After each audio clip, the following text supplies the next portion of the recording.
أعوذ بالله من الشيطان الرجيم.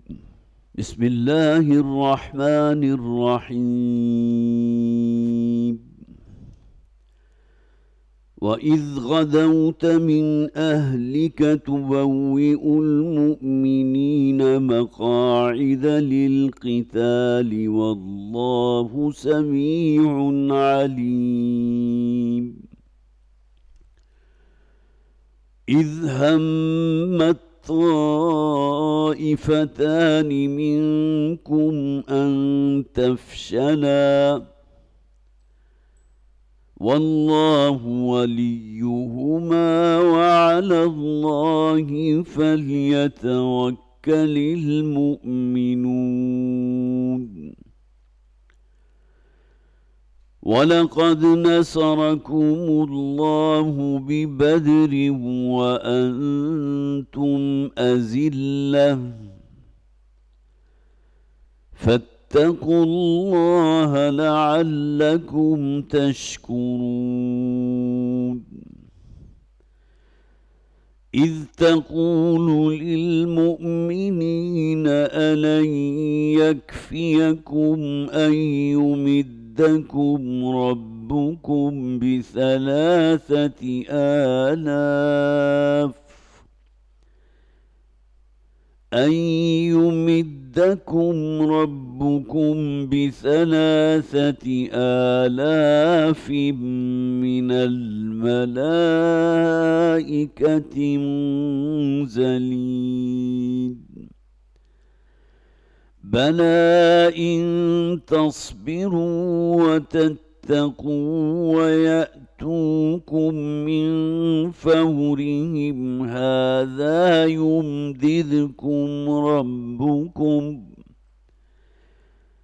يمددكم ربكم بخمسة آلاف من الملائكة مسومين. وما جعله الله إلا بشرى لكم ولتطمئن قلوبكم به وما النصر إلا من عند الله العزيز الحكيم.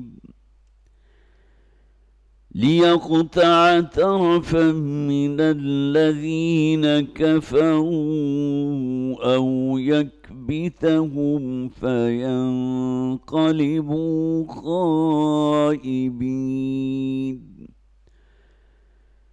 ليس لك من الأمر شيء أو يتوب عليهم أو يعذبهم فإنهم ظالمون.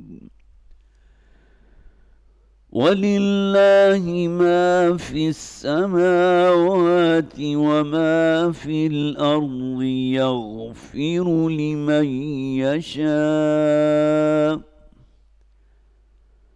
يغفر لمن يشاء ويعذب من يشاء والله غفور رحيم. صدق الله العظيم. رب اشرح لي صدري ويسر لي أمري واحلل عقدة من لساني يفقهوا قولي. اللهم ألهمنا رشدنا واعذنا من شرور أنفسنا آمین یا رب العالمین۔ حضرات جیسے کہ میں نے پچھلی مرتبہ عرض کیا تھا 13ویں رکوع سے لے کر اور 18ویں رکوع تک یہ 6 رکوع وہ ہیں جس میں غزوہ احد سے متعلق حالات، واقعات، اللہ کے کمنٹس۔ قرآن کریم کا اسلوب یہ ہے کہ ایسا نہیں ہے کہ ایک عنوان غزوہ احد کا قائم کر کے اور اس کے بعد اس کے اسباب کیا تھے، اس کی وجوہات کیا تھے، پھر واقعات کیسے کس سیریز میں ہوئے اور ایونٹس جو ہے اس میں ایک دوسرے کے پیچھے کس طرح معاملات ہوئے، پھر اس کا نتیجہ کیا نکلا اور آخر میں تبصرہ کیا جائے۔ قرآن کریم کا انداز جو ہے وہ خطابی انداز ہے۔ تو اگرچہ کہنے کو 6 رکوع ہیں، لیکن اس کے اندر اکثر آیات وہ ہیں کہ جن کا تعلق غزوہ احد سے ہے، اور بات بالکل سمجھ میں آ جاتی ہے۔ حوالہ دیا گیا ہے غزوہ بدر کا، اس لیے کہ تقریباً 1 سال 1 ماہ پہلے غزوہ بدر ہو چکا تھا، اور اللہ تعالیٰ نے مسلمانوں کو عظیم الشان فتح عطا فرمائی تھی۔ آج کی جو آیات ہم پڑھیں گے تو اس کے اندر بھی خاص طور پر ذکر موجود ہے، وَلَقَدْ نَصَرَكُمُ اللَّهُ بِبَدْرٍ وَأَنْتُمْ أَذِلَّةٌ۔ اللہ نے تو تمہاری مدد فرمائی تھی اس موقع پر جو میدان بدر میں تم ایک دوسرے کے سامنے آئے تھے، مد مقابل آئے تھے، اور پھر یہ کہ تمہاری تعداد بہت کم تھی، نہ سامان حرب موجود تھا، کل 313 مقابلہ 1000 کا لشکر۔ تو اللہ تعالیٰ نے فتح مبین عطا فرمائی، جسے قرآن کریم میں جیسا کہ میں نے عرض کیا تھا یوم الفرقان کہا گیا، وہ دن کے جو گویا کہ حق اور باطل کے مابین ایک فیصلہ کن دن تھا۔ غزوہ احد کے حوالے سے میں نے عرض کیا تھا کہ اصل میں جو بڑی شدید زک پہنچی تھی مشرکین مکہ کو، کہ ان کے 70 بڑے بڑے، جن میں بڑے سرداروں کے نام ہیں، ابو جہل جو گویا کہ اس وقت کا فرعون تھا، عتبہ، ولید، کتنے ہی اور تھے، وہ سب کے سب جہنم واصل ہوئے۔ اور گویا کہ آپ کہہ سکتے ہیں جسے عام طور پر کہا جاتا ہے نا کہ کسی علاقے میں اگر کوئی ایک شخص بھی اپنے رب کے حضور حاضر ہو جائے تو اب اتنا بڑا خلا پیدا ہو چکا کہ اس کو پر نہیں کیا جا سکتا۔ تو مکہ کی چھوٹی سی بستی تھی، اور اس میں سے 70 وہ کہ جو ایلیٹ کلاس کے لوگ تھے، وہ سب کے سب ہلاک ہوئے۔ تو جو واویلا مچا ہوگا اور جو معاملہ جسے آپ کہیے انتقامی جذبات ان کے اندر پیدا ہوئے ہوں گے، اس کا نتیجہ یہ نکلا کہ انہوں نے پوری تیاری کی، اپنے حلیف قبائل کو اپنے ساتھ ملایا، اور 3000 کا لشکر لے کر مدینہ پر حملہ کرنے کی نیت سے نکل کھڑے ہوئے۔ غزوہ بدر آپ حضرات کے علم میں ہے سن 2 ہجری 17 رمضان، اور 7 شوال سن 3 ہجری میں یہ 3000 کا لشکر جو ہے مدینہ کے قریب ایک وادی ہے وہاں آ کر قیام پذیر ہو گیا۔ میں سمجھتا ہوں کہ اس حد تک ان کے اندر بڑی کچھ بنیادی اخلاقیات موجود تھی کہ ایسا نہیں ہوا کہ وہ مدینہ پر ایک دم حملہ کر بیٹھے ہیں، عورتوں کو اور بچوں کو سب کو ہلاک کر کے گویا کہ فاتح کی حیثیت سے داخل ہوں، بلکہ انہوں نے آ کر پڑاؤ ڈالا ہے، مسلمانوں کو بھی موقع دیا ہے کہ وہ بھی سامنے میدان میں آئے تو سوچ سمجھ کر آئیں۔ یہ بنیادی اخلاقیات ہے نا۔ آج کل جب ہم دیکھتے ہیں کہ غزہ میں جو کچھ ہو رہا ہے، بالکل معصوم شہری ہیں، خواتین ہیں، بوڑھے ہیں، بچے ہیں، بیمار ہیں، کوئی پرواہ ہی نہیں۔ بڑی بلڈنگ ہے جس میں رہنے والے سینکڑوں کی تعداد میں، ایک میزائل آتا ہے سب کچھ جو ہے تباہ و برباد ہو جاتا ہے۔ یہ تو حد درجے کی کمینگی والا طرز عمل ہے نا۔ ان معصوم شہریوں کا کیا قصور؟ تو یہ کہا جا سکتا ہے کہ اس درجے میں بنیادی اخلاقیات موجود تھی، ورنہ 3000 کا لشکر جو ہے بالکل بے خبر مسلمانوں کے اوپر اگر آ کر ٹوٹ پڑتا مدینہ میں تو نقشہ بالکل کچھ اور ہوتا۔ اب وہ آ کر گویا کہ انہوں نے اپنی جو ہے وہ جگہ مقرر کر لی کہ یہاں ہے، اب ہمارا مقابلہ ہوگا محمد کے ساتھ صلی اللہ علیہ وسلم، اور ان لوگوں کے ساتھ کہ جو بہرحال ان کے نزدیک جانی دشمن تھے۔ تو اس موقع پر پھر حضور نے مشاورت طلب کی تھی، جیسے کہ میں نے عرض کیا تھا، اور اس میں حضور کا اپنا رجحان یہ تھا کہ مدینہ میں محصور ہو کر ہم دفاعی جنگ کریں، لیکن صحابہ کرام میں خاص طور پر جو ایک ینگ بلڈ ہوتا ہے، نوجوان خون، جنہیں موقع نہیں مل سکا تھا غزوہ بدر میں شریک ہونے کا، اور میں نے عرض کیا تھا کہ غزوہ بدر کے لیے جب حضور نکلے ہیں تو آپ کی تو نیت تھی ہی نہیں کہ مقابلہ ہوگا مشرکین مکہ کے ساتھ اور ان کے مسلح لوگوں کے ساتھ، ورنہ یہاں سے کچھ نہ کچھ تیاری کر کے تو نکلتے۔ میں مطالعہ کر رہا تھا، کل 2 گھوڑے تھے، کل 70 اونٹ تھے، حالانکہ اونٹ جو ہے وہ لڑائی والا جانور شمار ہی نہیں ہوتا۔ گھوڑا ہے کہ گھوڑے کے اوپر اگر گھڑ سوار جو ہے بڑا ماہر ہے تو اپنے گھوڑے کو جو ہے لوگوں دشمنوں کی صفوں کے اندر گھساتا ہوا، چیرتا ہوا کئی لوگوں کو ہلاک کر دے گا۔ تو یہ تو بے سر و سامانی کا عالم تھا، جس کو یہاں فرمایا گیا نا وَلَقَدْ نَصَرَكُمُ اللَّهُ بِبَدْرٍ وَأَنْتُمْ أَذِلَّةٌ، تم تو بہت ضعیف اور بہت کمزور تھے، سامان حرب نہ ہونے کے برابر تھا، اللہ تعالیٰ نے اس موقع پر تمہاری مدد کی تھی۔ بہرحال یہ باتیں چونکہ میں بیان کر چکا ہوں، اور مجھے بڑی خوشی ہوئی کہ ہمارے اس جو درس کی محفل ہے اس میں ایسے لوگ بھی شریک ہوتے ہیں جن کے ذہنوں میں کچھ سوالات بھی پیدا ہوتے ہیں، کچھ غور و فکر بھی کرتے ہیں۔ تو ایک صاحب نے مجھ سے چند سوالات کیے تھے واٹس ایپ کے اوپر، تو میں نے چاہا کہ ان کا اسی موقع پر جواب دے دوں، جس کا تعلق میری پچھلی گفتگو کے ساتھ تھا۔ سب سے پہلی بات انہوں نے یہ کہی کہ یہاں جو آیات جو ابھی ہم نے پڑھی تھی، اگرچہ اس کے ترجمے کی نوبت بھی نہیں آئی تھی پچھلی مرتبہ، لیکن بہرحال اتنی ان کے اندر گویا کہ افہام و تفہیم موجود تھی کہ انہیں معلوم تھا آگے فرشتوں کے ذریعے مدد کا ذکر ہے۔ سورہ انفال میں ذکر موجود ہے کہ اللہ تعالیٰ نے 1000 فرشتے بھیجے تھے مسلمانوں کی مدد کے لیے۔ ایک بہت بڑا سوال یہ پیدا ہوتا ہے، جو بہت سے مفسرین نے اس کو بیان بھی کیا، کہ 1000 کیا 1,00,000 بھی اگر تعداد ہوتی مشرکین کی تو ایک فرشتہ بھی ان کے لیے کافی تھا، اور یقیناً اس کے اندر کوئی غلط بات نہیں ہے۔ بلکہ ایک تفسیر میں تو یہاں تک ذکر موجود تھا اللہ تعالیٰ حضرت اسرائیل کو بھیج دیتے، وہ پورا 3000 کا لشکر جو ان کی روح قبض کر لیتا، آئے تھے مقابلے کے لیے اور وہاں بے جان لاشوں کی شکل میں پڑے ہوتے، یہ بھی تو ہو سکتا تھا نا۔ پھر آزمائش کیا ہوئی؟ اصل شے تو یہ ہے نا کہ یہ جو امتحانات ہوتے ہیں اس کی بھٹی میں سے گزار کر اللہ تعالیٰ الگ کرنا چاہتا ہے، لیمیز اللہ الخبیث من الطیب، تاکہ معلوم ہو جائے کہ کون شخص ہے جو اللہ کا واقعتاً وفادار ہے، اپنی جان تک کا نذرانہ پیش کرنے کو تیار ہے۔ تو بہرحال وہ مشاورت ہوئی، حضور نے پھر فیصلہ کیا ہے، پھر آپ نے سب بندی بھی کی ہے۔ ایک درہ جو ایک ویک پوائنٹ تھا وہاں 50 تیر اندازوں کو مقرر کیا، اور اس کے بعد پھر مقابلے کی نوبت آئی۔ تو انہوں نے سوال یہ کیا تھا کہ 1000 فرشتوں کا ذکر ہے سورہ انفال کے اندر، تو اس موقع پر اللہ تعالیٰ نے فرمایا اللہ 3000 فرشتوں کے لیے مدد کرے گا، اور اگر تم تقوی پر کاربند رہے اور صبر سے کام لیتے رہے تو اللہ تعالیٰ 5000 فرشتوں کو بھی بھیج سکتا ہے۔ انہی آیات میں آ جائے گا، اور پھر سورہ انفال میں بھی ذکر موجود ہے کہ فرشتوں کا کوئی تجسم نہیں ہوتا، کہ ہر فرشتہ الگ جو ہے آپ کو نظر آ رہا ہو، اس نے کوئی وردی پہنی ہوئی ہو اور کسی گھوڑے پر سوار ہو۔ یہ تمام غیبی حقائق ہیں، جیسے کہ میں نے عرض کیا ایک فرشتہ 1000 کیا 1,00,000 افراد کے لیے کافی ہے۔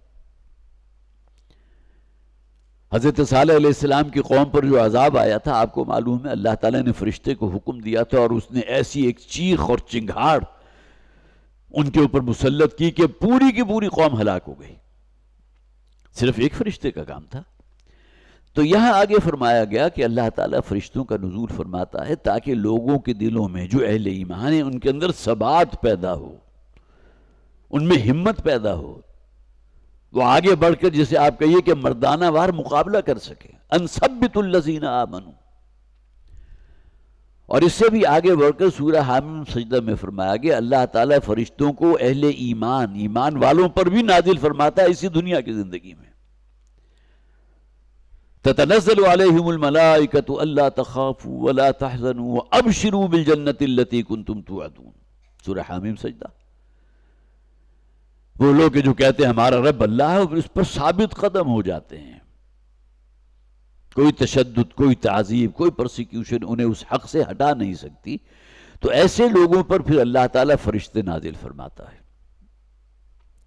جو انہیں بشارتیں بھی دیتے ہیں، ان کی ہمت بھی بڑھاتے ہیں، ان کے اندر حوصلہ پیدا کرتے ہیں، بہادری پیدا کرتے ہیں۔ فرشتہ غیبی مخلوق ہے، اور یہ تمام چیزیں وہ ہیں جو انسان کے اندر سے موجود ہیں، اندر سے نکلتی ہیں۔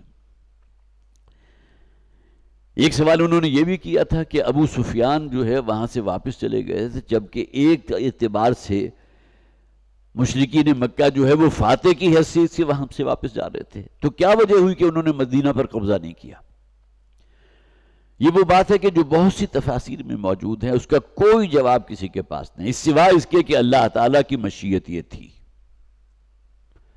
وہی بات جو حضور نے فرمائی نا کہ اللہ تعالیٰ کی 2 انگلیوں کے مابین ہوتے ہیں لوگوں کے دل، جدھر چاہتا ہے اسے موڑ دیتا ہے۔ اللہ تعالیٰ نے ایسی کوئی ایک دہشت اور خوف اور مسلمانوں کا ایسا دبدبہ جو ہے ان کے مشرکین کے جو ہیں دلوں میں پیدا کیا کہ وہ وہاں سے واپس لوٹ گئے. اس کے علاوہ کوئی اور اس کا جواب نہیں ہے.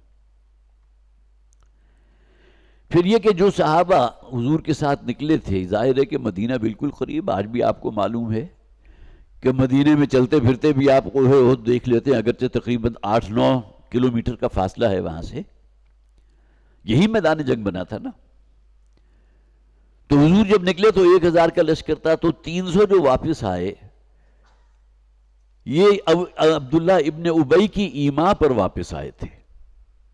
جب اس نے یہ بات جو ہے وہ اپنے لیے طے کر لی کہ میرا مشورہ یہ تھا کہ ہمیں مدینہ میں محصور ہو کر دفاعی جنگ کرنی چاہیے، حضور نے میرے مشورے کو تسلیم نہیں کیا، لہٰذا آج میں ان کا ساتھ نہیں دوں گا. نہ صرف وہ اکیلا بلکہ 300 کی تعداد.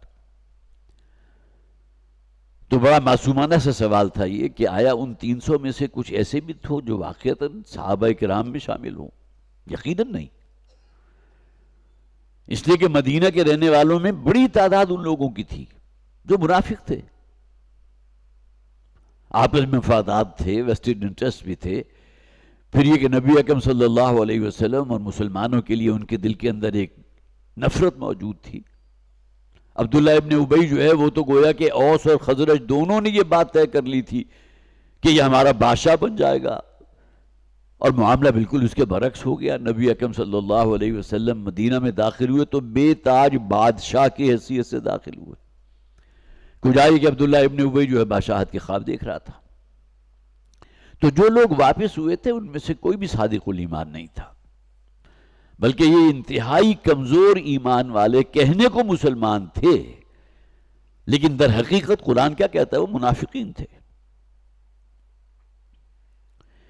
اسی طرح ایک سوال انہوں نے یہ بھی کہا کہ جب وہ درے سے 50-30 اندازوں کو جو حضور نے مقرر کیا تھا، یہ تمام باتیں وہ ہیں جس کا تعلق پچھلے درس سے تھا.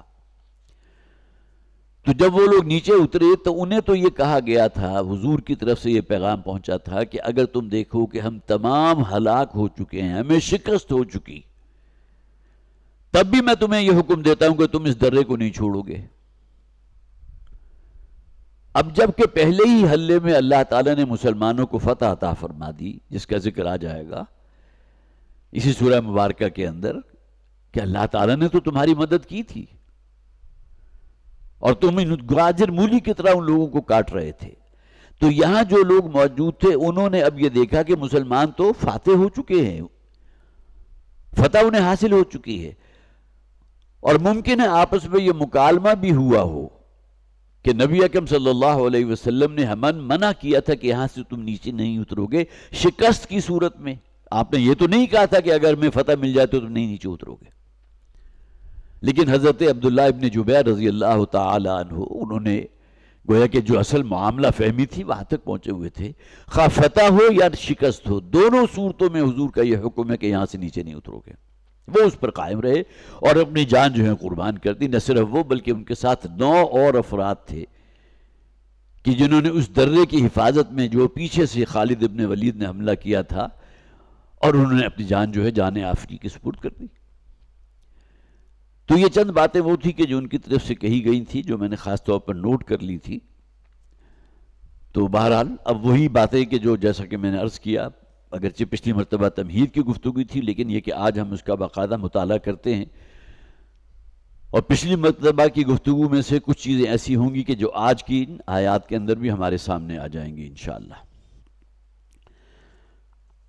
یہ آغاز ہو رہا ہے 13ویں رکوع کا. وَإِذْ غَدَوْتَ مِنْ أَهْلِكَ تُبَوِّئُ الْمُؤْمِنِينَ مَقَاعِدَ لِلْقِتَالِ. جہاں بھی آیت کا آغاز ہوتا ہے نا وَإِذْ، تو اس میں اصل میں ماضی کے کسی واقعے کی طرف اشارہ کیا جاتا ہے. وَإِذْ قَالَ رَبُّكَ لِلْمَلَائِكَةِ إِنِّي جَاعِلٌ فِي الْأَرْضِ خِلِيفَةً. یاد کرو جب کہ اللہ تعالیٰ نے فرشتوں سے یہ کہا تھا کہ میں زمین میں اپنا نائب بنانے چلا ہوں. اسی طرح بہت سے مقامات ہیں. تو اس کا لفظ آتا ہے گویا کہ یاد کرو، اذ غدوتا، یاد کرو اس وقت کو جب کہ اے نبی صلی اللہ علیہ وسلم آپ اپنے گھر سے نکلے صبح کے وقت. غدا یغدو آتا ہے عربی زبان میں صبح کے وقت گھر سے نکلنا، خاص سفر کے لیے نکلو یا کسی اپنے اعزاء و اقارب میں سے کسی سے ملاقات کے لیے نکلو، غدا یغدو. اور بڑی پیاری حدیث ہے نبی اکرم صلی اللہ علیہ وسلم، کل نفس یغدو فبائع نفسہ، یہی الفاظ حضور نے استعمال کیے جو یہاں استعمال ہوئے ہیں۔ ہر انسان صبح کرتا ہے، گھر سے نکلتا ہے کوئی روزی کی تلاش میں، معاش کے لیے سرگرداں کرتے ہوئے، بال بچے ہیں ان کے لیے روزی کا بندوبست کرنا ہے۔ کل نفس یغدو فبائع نفسہ، اور وہ اپنے آپ کو بیچتا ہے۔ کوئی مزدور ہے، صبح سے شام تک اینٹیں ڈھو رہا ہے، کوئی پتھر کوٹ رہا ہے، کوئی کسی دفتر میں بیٹھا ہے، کوئی سرکاری افسر ہے تو وہ جا کر اپنی ڈیوٹی پر بیٹھ گیا، وہاں پر آجمان ہو گیا، کوئی ٹریڈر ہے، کوئی کاروبار کر رہا ہے، تجارت کر رہا ہے، وہ بھی گھر سے نکلا۔ فبائع نفسہ، تو وہ اپنے آپ کو بیچ رہا ہے، فروخت کر رہا ہے۔ جو صلاحیت اللہ نے دی ہے ظاہر ہے اسی کے عوض کچھ کمائے گا نا۔ دکان پر بیٹھا ہے تو اس کا وقت بھی لگا ہے، اس کا کچھ سرمایہ لگا، کچھ چیزیں اس نے خریدی ہیں، اب فروخت کرے گا، کچھ نفع اس سے حاصل کرے گا تو اس سے روزی روٹی چلے گی اس کے خاندان کی۔ فَمُعْتِقُهَا أَوْ مُوبِقُهَا، بڑے پیارے الفاظ ہیں حضور کے۔ تو جو شخص بھی صبح گھر سے نکلا روزی کمانے کے لیے تو شام کو جب واپس لوٹا تو ان میں سے کچھ لوگ وہ تھے کہ جو اللہ کے عذاب کا طوق لے کر واپس لوٹے۔ موبقھا، وبق یبقو کے معنی کیا ہے؟ کوئی طوق اپنے گلے میں ڈال لینا، وبال، عذاب جان۔ معتقھا کے معنی کیا ہے؟ کہ وہ اپنی گردن کو آزاد کرا کے گھر لوٹا ہے۔ مراد کیا ہے؟ ہر شخص جو صبح گھر سے نکلتا ہے، کماتا ہے، روزی کی تلاش کرتا ہے، کچھ لوگ وہ ہیں جو حرام میں منہ مارتے ہیں، تو گویا کہ جہنم کا طوق لے کر واپس لوٹے ہیں۔ رشوت خوری ہے، ملاوٹ ہو رہی ہے، ناجائز منافع حاصل کیا جا رہا ہے، یہ کیا ہے؟ اللہ کا عذاب ہے نا۔ اور کچھ لوگ وہ ہیں گویا کہ راہ راست پر رہتے ہوئے، عدل و انصاف سے کام کرتے ہوئے، نہ ملاوٹ کی ہے، نہ کسی کو دھوکہ دیا، نہ غلط بیانی کی ہے، صرف حلال پر قناعت کرتے ہوئے واپس لوٹے۔ دونوں سے صبح سے شام تک اپنے آپ کو کھپایا لگایا، لیکن رات کو گھر لوٹے تو بالکل دو مختلف انجام۔ معتقھا او موبقھا، تو وہی اصطلاح یہاں استعمال ہوئی۔ وَإِذْ غَدَوْتَ مِنْ أَهْلِكَ، اے نبی صلی اللہ علیہ وسلم جب آپ صبح اپنے اہل و عیال سے رخصت ہوئے، یہاں مراد ہے احد کے دن کی صبح جبکہ حضور گھر سے نکلے ہیں۔ معلوم ہو گیا تھا سامنے 3000 کا لشکر جو ہے وہ مدینہ پر حملے کے لیے تیار ہے، اور جس طرح عام طور پر ہوا کرتا تھا مبارزت ہوتی تھی، میدان جنگ میں آمنے سامنے دونوں فوجیں جو ہیں ایک دوسرے کو فیس کر رہی ہیں، پھر مقابلے کا آغاز ہوتا تھا۔ تو یہی معاملہ غزوہ بدر میں ہوا تھا، غزوہ احد میں بھی یہی ہوا۔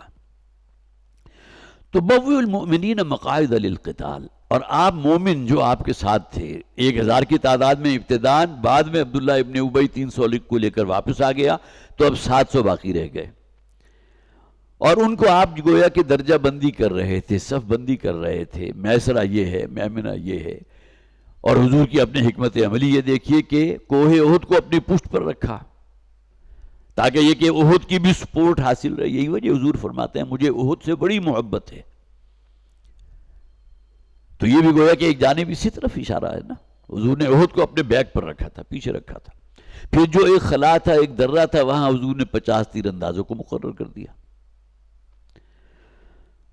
تو تبوئ المؤمنین مقاعد للقتال، بوا یبوئ، کسی کو کسی جگہ ٹھکانہ فراہم کرنا، بٹھا دینا۔ تو آپ مسلمانوں کو جو آپ کے ساتھ فوج لشکر تھا ان کو بٹھا رہے تھے مقاعد للقتال، ان کی جگہوں پر متعین کرتے ہوئے جنگ کے لیے، للقتال جنگ کے لیے۔ واللہ سمیع علیم، جب آپ یہ کام کر رہے تو اللہ تعالیٰ سب کچھ سن رہا تھا، ہر شے کا علم تھا اسے۔ اب معلوم ہوا کہ یہاں مشاورت ہو چکی ہے، حضور کی اپنی رائے یہ تھی کہ مدینہ میں میسور ہو کر جنگ کی جائے، لیکن حضور نے پھر فیصلہ تبدیل کیا اور کھلے میدان میں جنگ کو جو ہے وہ ترجیح دی۔ اذ ہمت طائفتان منکم ان تفشلا، اے مسلمانوں تم میں سے دو گروہ وہ تھے، ہم یہم آتا کسی شے کا ارادہ کرنا، قصد کرنا، کہ ان دو گروہوں نے قصد کیا تھا اس بات کا، ارادہ کیا اس بات کا کہ ان تفشلا، کہ وہ بزدلی دکھا جائیں۔ ایک سائیکولوجیکل ایفیکٹ بھی ہوتا ہے نا کہ 1000 کی تعداد تھی اور اس کا 1/3 حصہ واپس چلا گیا،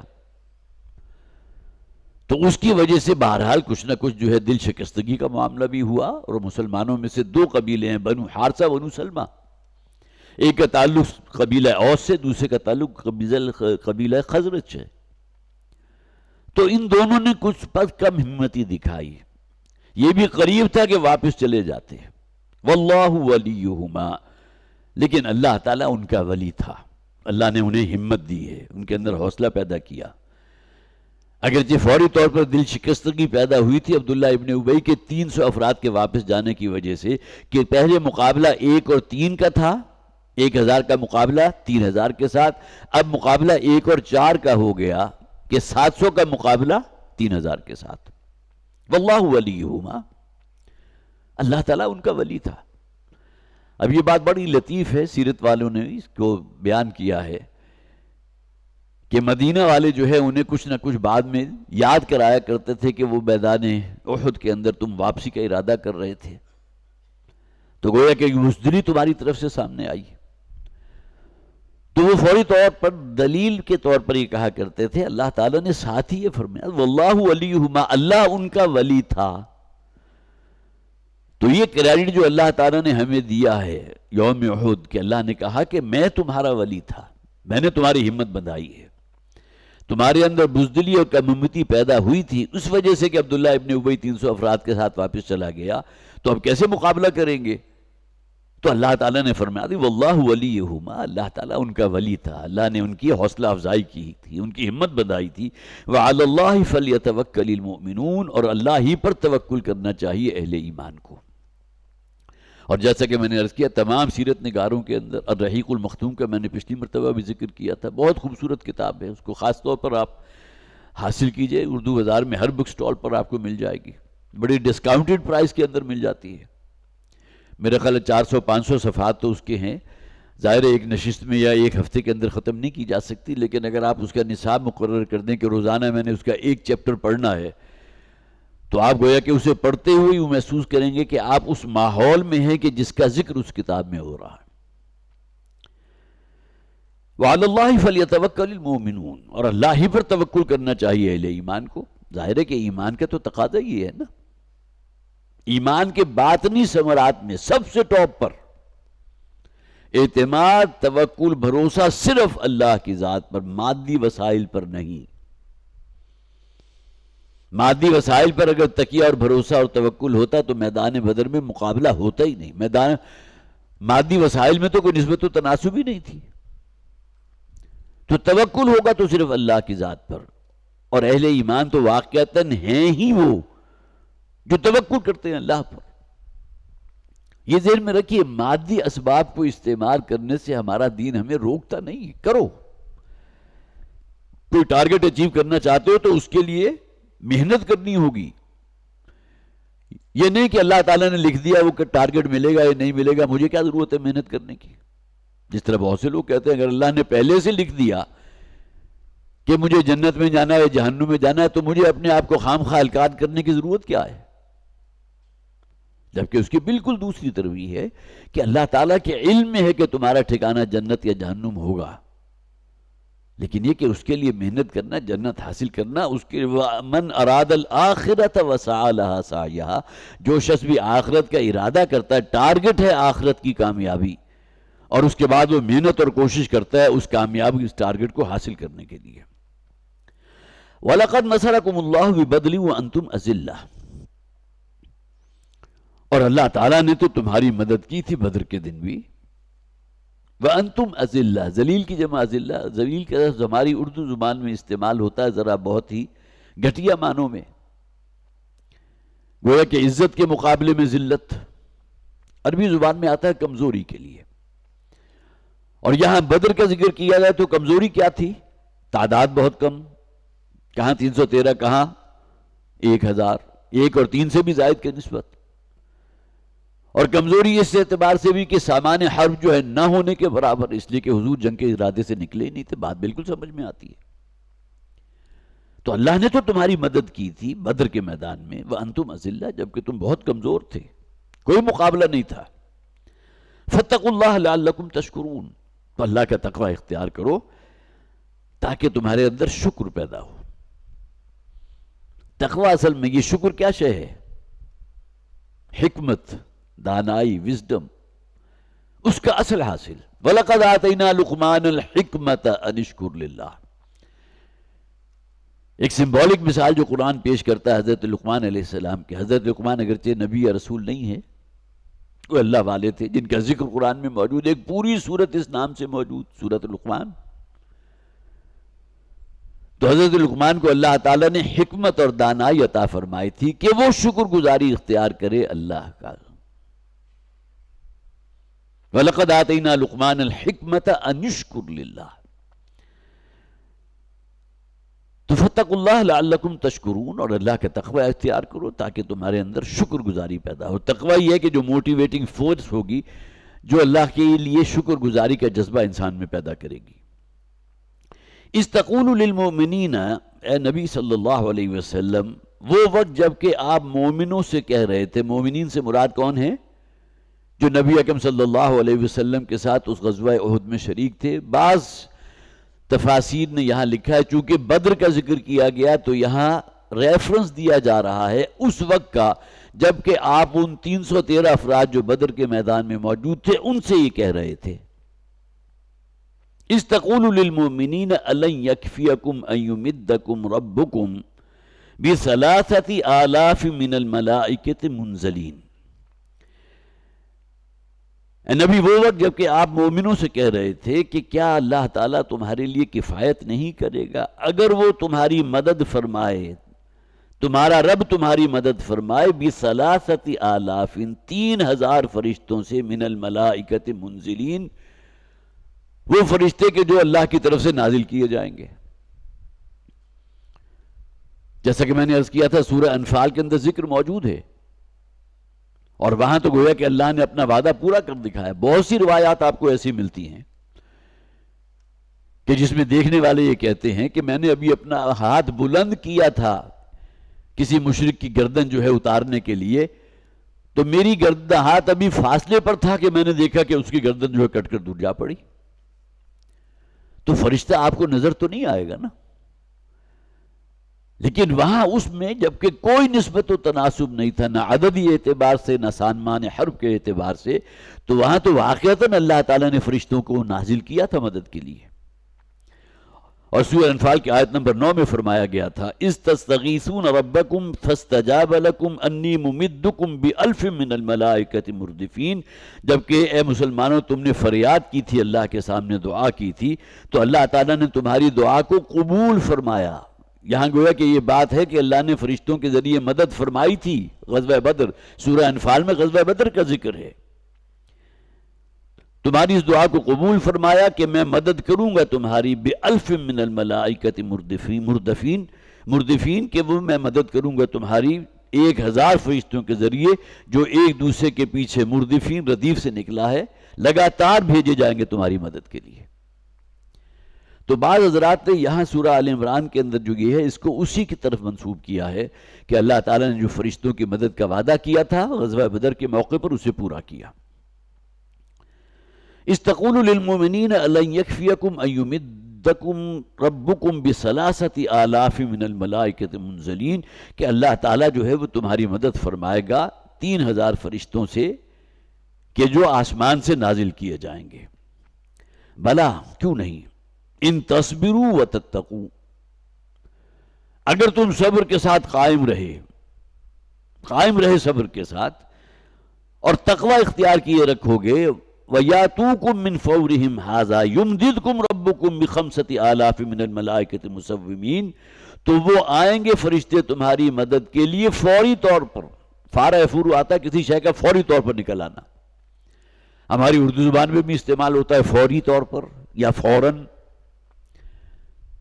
تو اگر تم نے صبر سے کام لیا اور تقوی پر پوری طرح جو ہے وہ جازم رہے تو اللہ تعالیٰ جو ہے تمہارے لیے فرشتے موجود ہیں جو فوراً تمہاری مدد کو پہنچیں گے.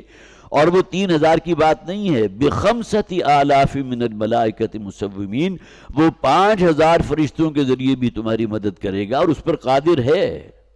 اور وہ فرشتے کے جو نشان زدہ ہوں گے، یہاں دو چیزیں مراد لی گئی ہیں کہ جن گھوڑوں پر سوار ہوں گے وہ بھی خاص طور پر جسے آپ کہیے کہ وہ نشان زدہ گھوڑے ہوں گے. آپ کو معلوم ہے عربوں کی گھوڑوں کے ساتھ ایک خاص محبت ہے.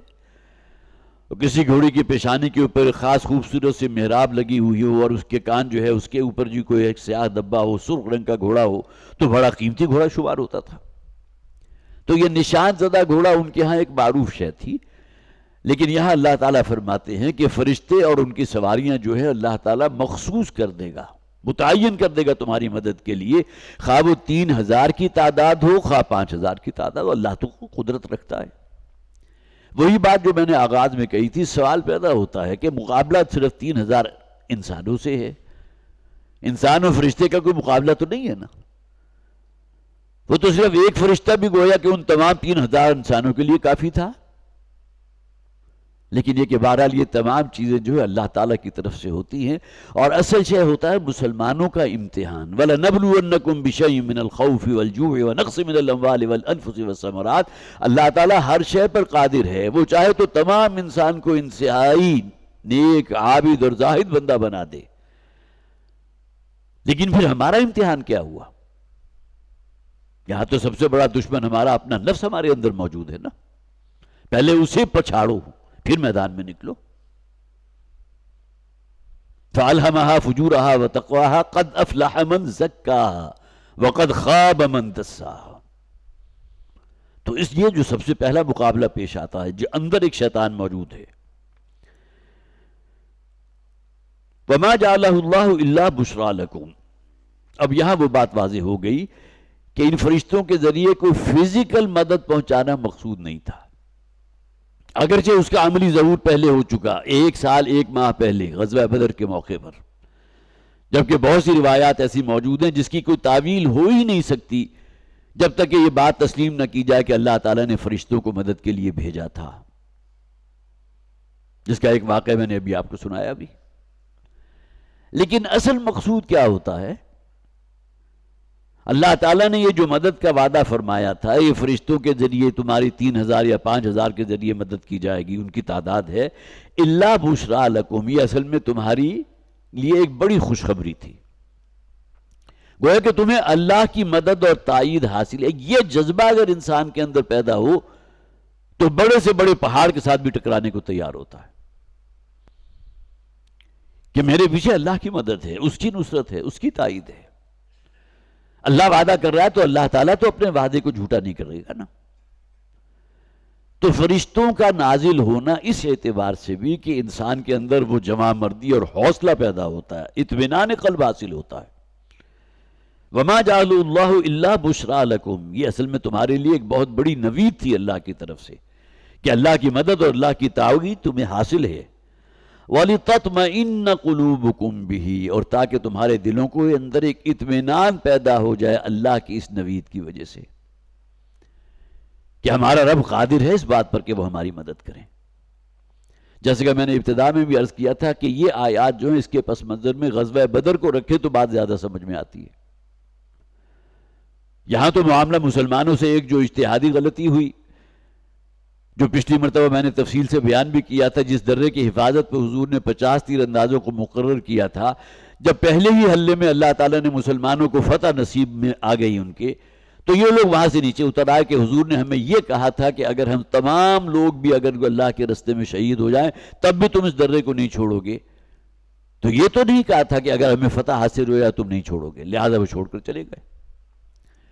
لیکن ان ڈسپلن کا معاملہ تو ہو گیا نا.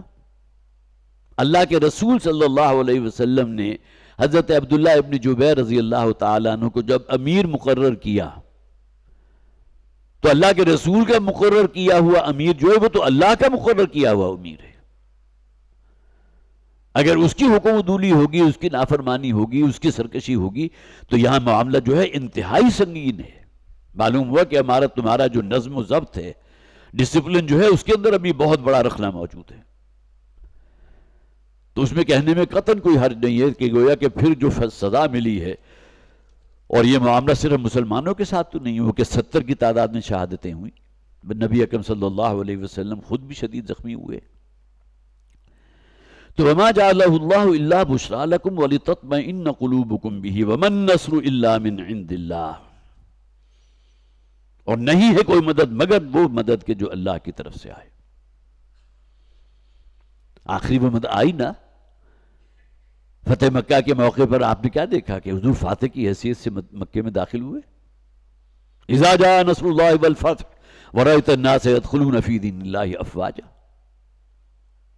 جب اللہ کی مدد آ پہنچی اور پھر یہ کہ لوگ جو ہے فوج در فوج اللہ کے دین میں داخل ہونے لگے. ایک شیخ قبیلہ اگر ایمان لے آئے تو پورا قبیلہ جو ہے مشرف و اسلام ہو گیا. تو حضور نے تو اپنی حیات طیبہ میں پورے جزیرہ نما عرب میں اللہ کے دین کا کلمہ سربلند کر دیا تھا. 4 مہینوں کی مہلت دے دی گئی تھی. فَإِذَا انْسَلَخَ الْأَشْهُرُ الْحُرُمُ فَاقْتُلُوا الْمُشْرِكِينَ حَيْثُ وَجَدتُّمُوهُمْ. یہ 4 مہینوں کی محنت ہے, اس مہلت ہے. اس سے اندر اگر تم اسلام قبول کر لو گے تو دارالامن میں ہو, لیکن اگر نہیں کرتے تو اس جزیرہ نما عرب کو چھوڑ کر کہیں جا کر بس جاؤ, یہاں تمہارا کوئی مقام نہیں ہے. تو وما جعلہ اللہ الا بشرا لکم ولتطمئن قلوبکم بہ وما النصر الا من عند اللہ العزیز الحکیم. اور مدد ہے تو صرف اللہ کی طرف سے ہے, وہ اللہ کے جو العزیز ہے, زبردست ہے, کمال حکمت والا. لیقطع طرفا من الذین کفروا, تاکہ اللہ تعالی ہلاک کر دے, برباد کر دے, کاٹ دے کافروں میں سے ایک گروہ کو.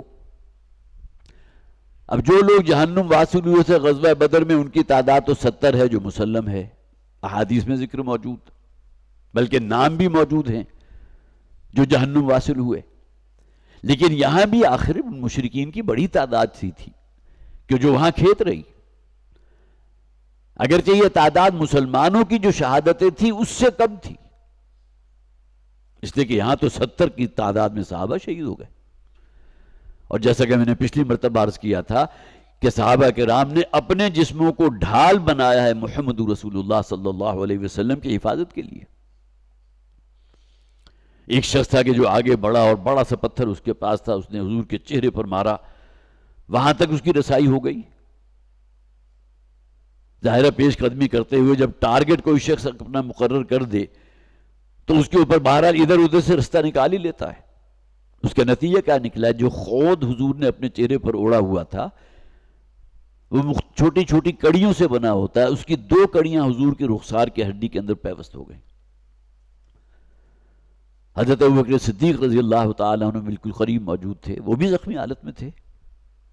ظاہرہ تیروں کی بوچھاڑ ہو رہی ہو اور وار ہو رہے ہوں تلواروں کے, تو کون شخص ہوگا کہ جسے کوئی زخم نہ لگا ہو.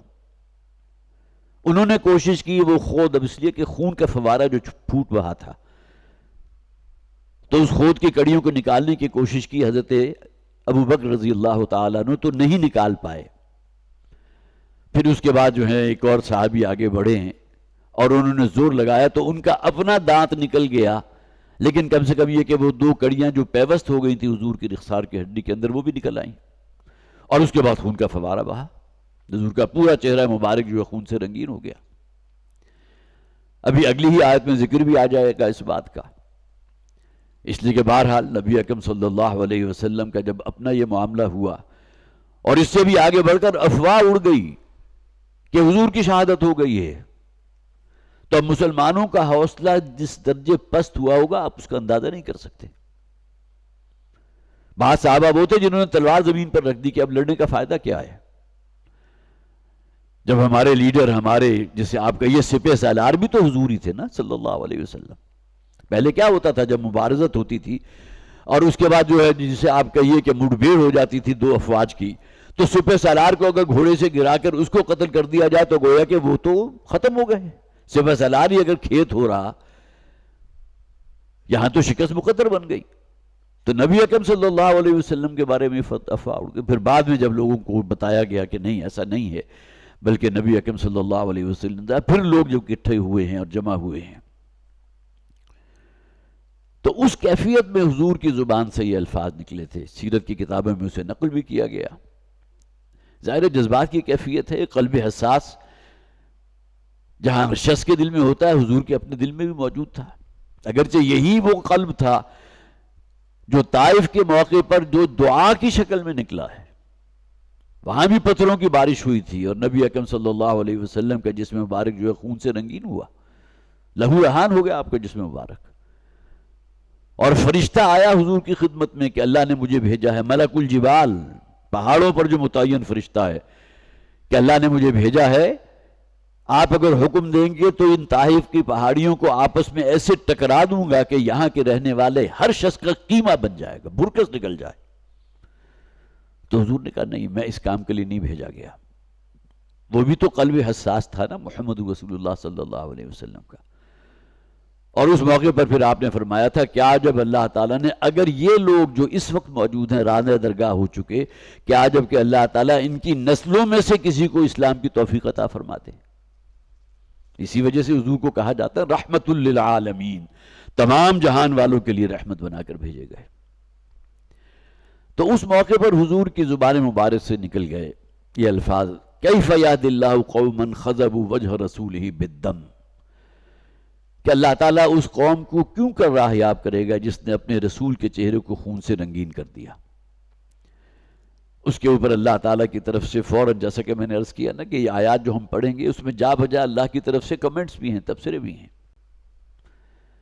اس لیے کہ یہ حقیقت ہے کہ الرب رب وان تنزل والعبد عبد وان ترقى، بندہ بندہ ہے، رب رب ہے، کوئی نسبت و تناسب ہے ہی نہیں رب اور بندے کے مابین۔ بندہ ہونے کے اعتبار سے خواہ وہ ٹاپ پر ہو، لیکن یہ کہ رب کا مقابلہ تو نہیں کر سکتا نا۔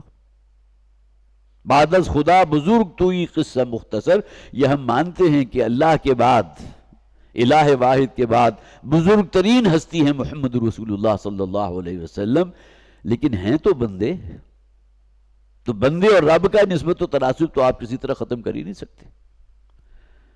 تو اللہ تعالیٰ کی طرف سے فوراً پھر وہ آیت نازل ہوئی، لیس لک من الامر شیء، اے نبی صلی اللہ علیہ وسلم، آپ کی زبان سے یہ نکلا کہ اللہ تعالیٰ اس قوم کو کیسے ہدایت دے گا کہ جس نے اپنے رسول کے چہرے کو خون سے رنگین کر دیا، تو اس فیصلے کا اختیار آپ کے پاس نہیں ہے، یہ اللہ کی دین ہے، جسے چاہے ہدایت دے۔ اور یہاں خاص طور پر اس بات کو بھی نوٹ کیجئے کہ خالد ابن ولید جو سب سے بڑا، جسے آپ کو کہیے کہ سبب بنے تھے مسلمانوں کو زک پہنچانے میں، بڑا چرکا لگانے میں، جن کی وجہ سے یہ شہادتیں ہوئیں، 9 افراد تو وہی شہید ہوئے اس درے کی حفاظت میں۔ پھر جب نیچے اترے ہیں تو پھر مسلمانوں کو تو کوئی گسان گمان میں بھی نہیں تھا کہ اس درے سے جو ہے خالد ابن ولید 70 گھڑ سواروں کے ساتھ، بڑے ماہر اور جنگجو قسم کے گھڑگواروں کے ساتھ جو ہے وہ نیچے اترا کے پیچھے سے آ کر حملہ کرے گا۔ اس کے نتیجے میں شہادتیں ہوئی۔ لیکن پھر وہی بات ہے کہ یہ سب کچھ ہوا کیوں تھا؟ انڈسپلن کا معاملہ ہوا، نظم کی خلاف ورزی کی گئی، اللہ کے رسول نے جو حکم دیا تھا اس کی نافرمانی کی گئی۔ تو لیس لک من الامر شیء، اے نبی صلی اللہ علیہ وسلم، کسی کو ہدایت دینا یا نہ دینا یہ آپ کے اختیار میں نہیں ہے، آپ کے ہاتھ میں اختیار نہیں ہے۔ او یتوب علیہم او یعذبہم، اللہ تعالیٰ چاہے تو انہیں توبہ کی توفیق عطا فرماتے۔ اور وہ بات جو میں عرض کر رہا تھا کہ خالد ابن ولید ہیں وہی کہ جن کی وجہ سے گویا کہ یہاں فتح شکست میں تبدیل ہوئی عارضی طور پر۔ بہرحال کلیتاً فتح تو مسلمانوں کے پاس رہی، اس لیے کہ وہ کفار کا لشکر واپس لوٹ گیا۔ فاتح تو اس وقت ہوتے نا جبکہ وہ اٹیمپٹ کرتے ہوئے مدینہ پر قابض ہو جاتے، وہ تو واپس چلے گئے۔ اللہ تعالیٰ نے ان کے دلوں میں ایسی خوف اور دہشت پیدا کر دی مسلمانوں کی کہ انہیں واپسی کی ہمت نہیں ہوئی۔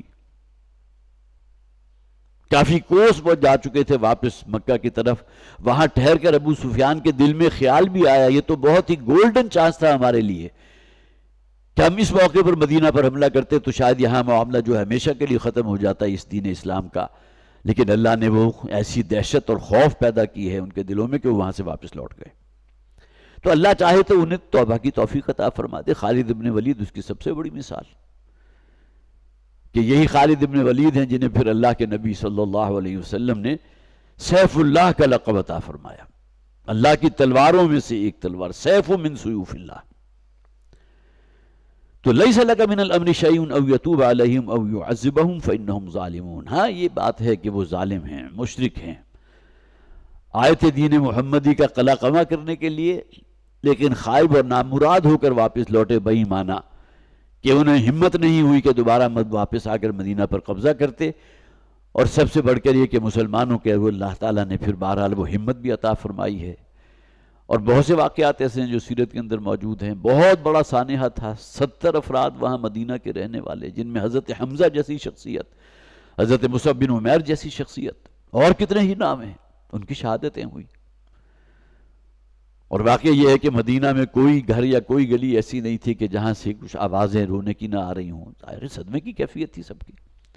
خود نبی اکرم صلی اللہ علیہ وسلم کی جب نظر پڑی حضرت حمزہ رضی اللہ تعالیٰ عنہ کے جسد مبارک کے اوپر کہ پیٹ چاک ہوا ہے، اور اسی طرح ناک بھی کاٹ دی گئی ہے، آنکھیں نکال دی گئی ہیں.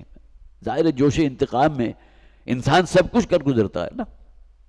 کتنی ہی مثالیں ہمارے معاشرے میں مل جاتی ہیں کہ کسی بدبخت نے کسی کو قتل کیا اور اس کے بعد لاش کے ٹکڑے ٹکڑے کر کے اور اس کو نظر آتش بھی کر دیا. معلوم ہوتا ہے کہ جوش انتقام جو ہے کسی طرح ٹھنڈا ہونے میں نہیں آ رہا.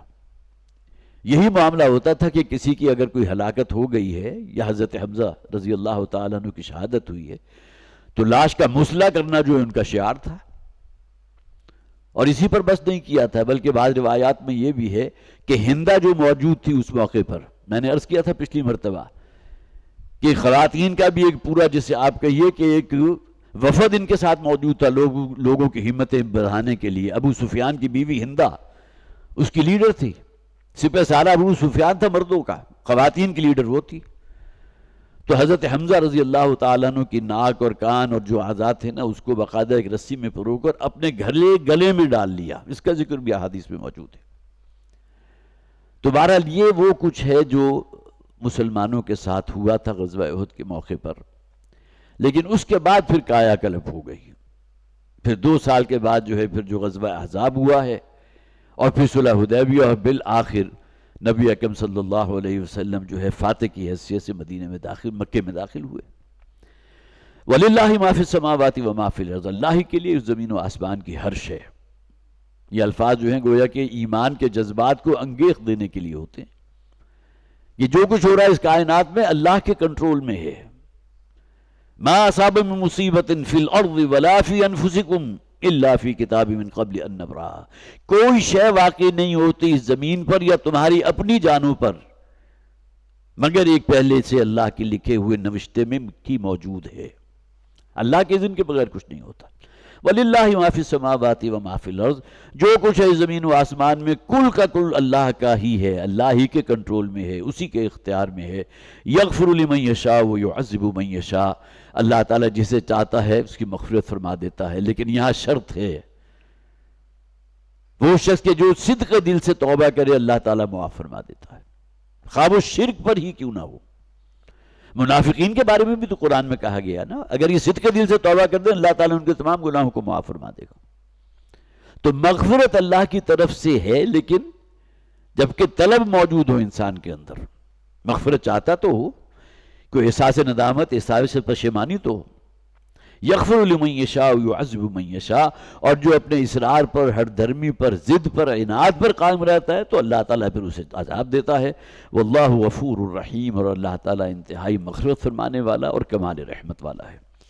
یہاں یہ 13واں رکوع جو ہے سورہ آل عمران کا ختم ہوا. ابھی وہ ان 6 رکوعوں میں سے پہلا رکوع ہے جو ہم نے مکمل کیا ہے. اس کے بعد اگلا رکوع وہ ہے کہ جس کا تعلق غزوہ احد سے نہیں ہے، لیکن یہ کہ بہرحال اس میں بھی بہت بنیادی مضامین بیان ہوئی ہیں جس پر انشاءاللہ اگلی مرتبہ گفتگو ہوگی. بارک اللہ لی ولکم فی القرآن العظیم ونفعنی وإیاکم بالآیات والذکر الحکیم.